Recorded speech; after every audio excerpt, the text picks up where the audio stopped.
ரொம்ப சாஃப்டான எல்லாருக்கும் ரொம்ப பிடிச்ச தேங்காய் போலி எப்படி செய்யலான்னு தான் பார்க்க போகிறோம். Hello friends, welcome to the aroma eats. போலிலேயே 2 விதம் இருக்குது. ஒன்று கடலைப்பருப்பு போலி, இன்னொன்று தேங்காய் போலி. ஆல்ரெடி நம்ம சேனலில் கடலைப்பருப்பு போலி வீடியோ போட்டிருக்கேன். அதோட லிங்க்கும் டிஸ்கிரிப்ஷன் பாக்ஸில் கொடுத்துருக்கேன். கண்டிப்பாக செக் பண்ணுங்கள். இந்த சாஃப்டான தேங்காய் போலி எப்படி செய்யலான்னு பார்க்கறதுக்கு முன்னாடி நம்ம சேனலுக்கு இப்போ தான் ஃபஸ்ட் டைம் வரீங்கன்னா கண்டிப்பாக சேனலை சப்ஸ்கிரைப் பண்ணிக்கோங்க. நோட்டிஃபிகேஷனுக்கு பெல் ஐக்கானையும் கிளிக் பண்ணிக்கோங்க. ஃபஸ்ட்டு போலிக்கு மாவு ரெடி பண்ணிடலாம். அதுக்கு மைதா மாவு 1.5 கப் அளவு எடுத்திருக்கேன். அப்புறம் மஞ்சத்தூள் 1 டீஸ்பூனு, உப்பு தேவையான அளவு, இதெல்லாம் சேர்த்து நல்லா கலந்து விட்டுக்கோங்க. இது கலந்து விட்டதுக்கப்புறம் 1 டீஸ்பூன் அளவு நெய் சேர்த்துக்கலாம். நெய்க்கு பதிலாக எண்ணெய் ஊற்றினாலும் பரவாயில்ல. இப்போ தேவையான அளவு தண்ணி சேர்த்துக்கலாம். தண்ணி கொஞ்சம் கொஞ்சமாக சேர்த்து ஒரு சாஃப்டான டோ ரெடி பண்ணிக்கோங்க. இதில் 1 டேபிள் ஸ்பூன் அளவு எண்ணெய் சேர்த்து லைட்டாக இது மாதிரி கலந்து விட்டுக்கோங்க. மாவு இந்த மாதிரி ஸ்டிக்கியாக இருக்கணும். அப்போ தான் போலி நல்லாயிருக்கும். அடுத்து ஸ்டஃபிங் ரெடி பண்ணிடலாம். அதுக்கு நெய் 1 டீஸ்பூன் அளவு எடுத்திருக்கேன். இப்போ 1 கப் அளவு திருகின தேங்காய் இதெல்லாம் சேர்த்து நல்லா வதக்கிக்கலாம்.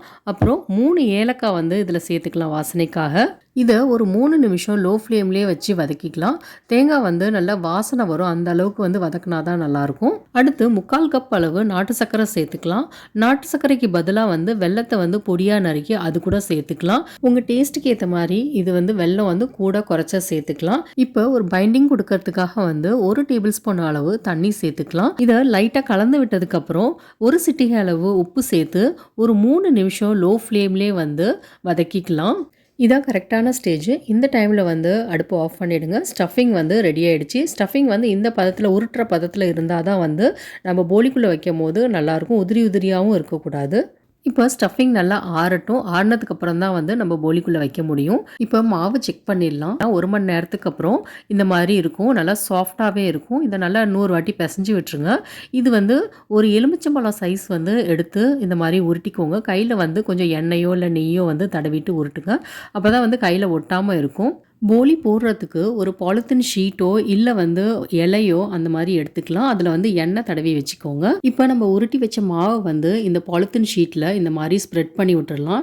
கையில் எண்ணெயோ இல்லை நெய்யோ தடவிட்டு அதுக்கப்புறம் ஸ்ப்ரெட் பண்ணுங்கள். இப்போ நம்ம ஸ்டஃபிங்கும் உள்ளார வச்சிடலாம். வச்சுட்டு இந்த மாதிரி லைட்டாக இழுத்து இழுத்து விட்டு நம்ம க்ளோஸ் பண்ணிடலாம். க்ளோஸ் பண்ணிவிட்டு மீதி மாவு இருக்கிறத நம்ம எடுத்துகிட்டு இந்த மாதிரி க்ளோஸ் பண்ணி லைட்டாக இந்த மாதிரி ப்ரெஸ் பண்ணிவிட்டு அதுக்கப்புறம் நம்ம ஸ்ப்ரெட் பண்ண ஆரம்பிச்சிடலாம். நம்ம வச்ச பூரணம் வெளியில் வராமல் ரொம்ப மெதுவாக ஸ்ப்ரெட் பண்ணணும். ரொம்ப அழுத்தி ப்ரெஸ் பண்ணோம் அப்படின்னா பூரணம் வெளில வந்துடும். அதனால் பார்த்து பொறுமையாக பண்ணுங்கள். அதே மாதிரி ஈக்குவலாக அந்த பூரணம் ஸ்ப்ரெட் ஆகணும். அவ்வளோதான். இப்போ போலி தட்டியாச்சு. ரொம்ப மெலிசாவும் தட்டலாம், இல்லை நீங்கள் கொஞ்சம் மொத்தமாக வேணும்னாலும் தட்டிக்கலாம். இப்போ தோசைக்கல் சூடு பண்ணி அதில் நெய்யோ இல்லை எண்ணெயோ சேர்த்து அப்ளை பண்ணிக்கோங்க. நெய் சேர்த்திங்கன்னா நல்லா வாசனையாக இருக்கும். இப்போ நம்ம தட்டின போலியை இதில் சேர்த்துடலாம்.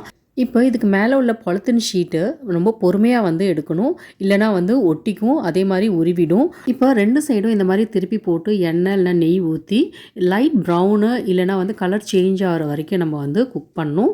அவ்வளோதான், நம்மளோட போலி ரெடி ஆகிடுச்சு. இதே மாதிரி எல்லா போலியும் செஞ்சு எடுத்துக்கலாம்.